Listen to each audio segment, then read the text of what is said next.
Hari ini Pak. Ya, Hari ini jadi hari ini saya memang membersamai sahabat saya Bang Resmon dan Bang Ian yang hari ini masih menjalani pemeriksaan. Jadi saya benar-benar datang sebagai rasa setia kawan, rasa seperjuangan ya, karena beliau-beliau kan masih memberikan keterangan di Polda Metro Jaya sebaik-baiknya. Karena saya kan sudah minggu lalu dan alhamdulillah saya sudah selesai.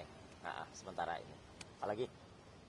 Jadi ini kan udah hampir semua terlapornya diperiksa Pak. Nanti kemungkinan kalau naik ke tahap penetapan tersangka. Ya ini sebentar lagi saya juga naik.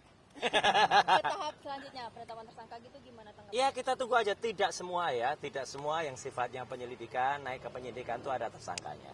Ya apalagi jadi jawaban-jawaban yang sementara saya kolek kemarin ya dari Pak Rizal Fadila itu juga menjawab atau menolak pemeriksaan karena kan belum ada lembar ijazah yang katanya disita itu kemudian diperlihatkan. Kalau saya menjawab sesuai dengan pertanyaan yang ada. Jadi ada 37 link, dari 37 lu saya tanya, yang ada hubungannya dengan saya ada berapa? Setengahnya ada enggak? Enggak ada. Seperempatnya ada enggak? Enggak ada. Sepertiganya enggak ada, seperempatnya enggak ada, seperlimanya ada enggak ada. Lu kalau sedikit sekali ngapain juga harus ditanyain gitu kan. Kemudian yang dari ditanyain ini yang penting. Ada dua diantaranya itu yang tersangkut dengan ada videonya orang namanya Sylvester Matutina di situ. Saya bilang ini harus di drop. Saya tidak mau orang ini dijadikan saksi. Karena apa? Karena seharusnya dia tidak berada di sini. Coba kalau dia tuh misalnya patuh menjalani hukum, dia kan harusnya berada di dalam tahanan. Tidak kemudian datang dan menjadi saksi, gitu kan. Jadi dia bersaksi di situ, dia terlibat di dalam situ. Artinya itu harus di drop. Nah kalau itu di drop, kan sedikit sekali yang terkait dengan saya. Utamanya yang mulai tanggal 22 Januari. Tidak ada saya, nama saya tidak disebut, ya, apalagi di situ. Kalaupun 22 Januari tidak, 26 Maret pun saya juga belum ada. Saya juga belum quote and quote belum lahir di perkara ini gitu ya. Karena saya baru mulai itu ikut tuh setelah itu. Jadi kalau tanggal itu nggak ada, saksi itu adalah apa yang bisa kita ceritakan. Itulah apa yang kita lihat sendiri dan apa yang kita dengar sendiri. Jadi kalau bukan kita lihat dan bukan kita dengar, itu namanya saya berpendapat. Saksi tidak boleh berpendapat. Jadi itu. Artinya meyakini tidak akan menjadi tersangka ya? Yakin dan tidak itu kepercayaan kepada Allah SWT ya gitu. Jadi kita doakan saja semoga penyidik-penyidik firm ya gitu benar-benar jujur dan amanah dalam menjalankan tugasnya. Kemudian tidak menambah-nambahkan, tidak mengurangi. Contohnya gini, Joko Widodo kan menurut kuasa hukumnya hanya lapor 24 link. Tapi tiba-tiba naik jadi 37. Itu siapa yang nambahin? Ya, apalagi katanya Jokowi tidak melaporkan nama.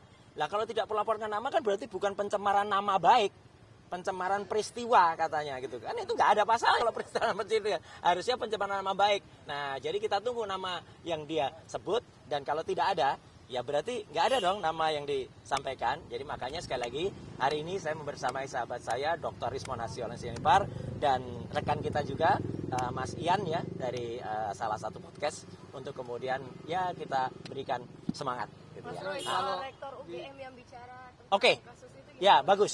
Saya wajib menjawab ya. Karena apa? Saya satu-satunya orang yang disebut dalam podcast itu ya selain nama Joko Widodo. Jadi itu ada dua podcast ya. Ada dua rekaman. Satu rekaman sepanjang 3 menit 55 detik. Kemudian satu lagi rekaman sepanjang 33 menit sekian.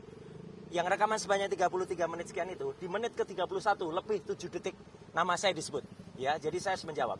Jawaban saya sepele. Saya sangat menyayangkan sekelas Universitas Gadjah Mada membuat tayangan abal-abal semacam itu. Kenapa abal-abal? Satu, ya itu hanya naratif saja. Nggak ada bukti satupun yang ditampilkan. Nggak ada sama sekali. Jadi apakah masyarakat kemudian menjadi percaya? Justru tidak. Coba buktikan teman-teman. Lihat pada kolom-kolom komentar di bawah dua tayangan itu. Mostly semuanya itu malah, maaf ya, malah menjelek-jelekan atau malah komunikasian kepada UGM. Kalau saja itu ditampilkan dan sudah sangat terlambat seperti sekarang ini, harusnya tampilkan bukti dong. Gitu. Minimal mereka bisa memisahkan dan memilah mana bukti yang sifatnya bukti untuk publik dan bukti untuk private. Ya, bahkan yang namanya ijazah dan kemudian skripsi itu adalah dokumen publik. Ya, itu ada di Undang-Undang Keterbukaan Publik nomor 14 tahun 2008. UGM salah membaca Undang-Undang Keterbukaan Informasi. Kebetulan saya adalah orang yang menyusun Undang-Undang Keterbukaan Informasi Publik itu. Saya juga yang menerangkan naskah akademiknya. Jelas betul di pasal 18 ayat 2. Dokumennya sifatnya publik itu harus dibuka. Artinya dokumen yang pernah digunakan oleh orang yang menduduki jabatan publik. Joko Widodo adalah orang yang pernah menduduki jabatan publik. Jadi jelas betul. Bahkan itu bertentangan ya. Sesama UGM sendiri bertentangan. Dengan tayangan, maaf nih saya sebut ya. Ada Kompas gak? Gitu. Nah, dari Kompas, wartawan Kompas bagus banget. Ada wartawan Kompas namanya Fabian Januarius Quadro dari Jogja. Ya, itu mewawancarai Mas Sigit Sunarta, Dekan Fakultas Kehutanan. Itu Pak Sigit Sunarta menunjukkan ijazah fotokopinya Jokowi. Bahkan menunjukkan ijazah fotokopinya Pak almarhum. Itu benar. Gitu loh. Karena itu sifatnya publik. Publik harus ditunjukkan, skripsi juga harus dibuka. Jangan kemudian skripsi harus disita. Kemarin tuh nggak ada skripsi, nggak ada ijazah. Jadi malah membuat publik makin nggak percaya kepada UGM. Terus yang penting lagi, pada menit ketiga, ya lebih 11 detik pusaran ini. UGM seharusnya sampaikan saja data-datanya. Kalau memang data-data itu ada, tampilkan. Jangan kemudian hanya naratif. Jadi kemarin tuh statementnya UGM itu satu udah terlambat, dua hanya naratif, tidak ada nilainya sama sekali. Secara hukum sangat disayangkan dan saya pun selaku lulusan dari UGM, ya saya bilang lulusan ya, bukannya alumni. Karena kalau alumni itu sekarang definisinya udah berubah. Tahun 2014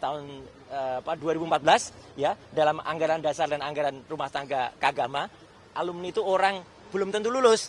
Masuk UGM sehari aja bisa alumni. Jadi saya nggak pakai istilah alumni lagi bagi saya. Lulusan UGM, saya sangat menyayangkan tayangan UGM itu. Benar-benar tidak berkualitas, bahkan menurut salah seorang wartawan senior, ya namanya Pak Lukas Warto, itu ketua AJI ya, Aliansi Jurnalis Independen, itu nggak ada bedanya dengan humas kecamatan ya dalam rangka membuat tayangan. UGM harusnya tidak seperti itu. UGM harus jelas detail, apalagi udah terlambat, apalagi udah banyak contoh. Kan bisa menampilkan ijazah kayak apa, KHS apa, KRS kayak apa. Gitu ya. Oke? Ya. Selamat bertugas teman-teman. Terima kasih.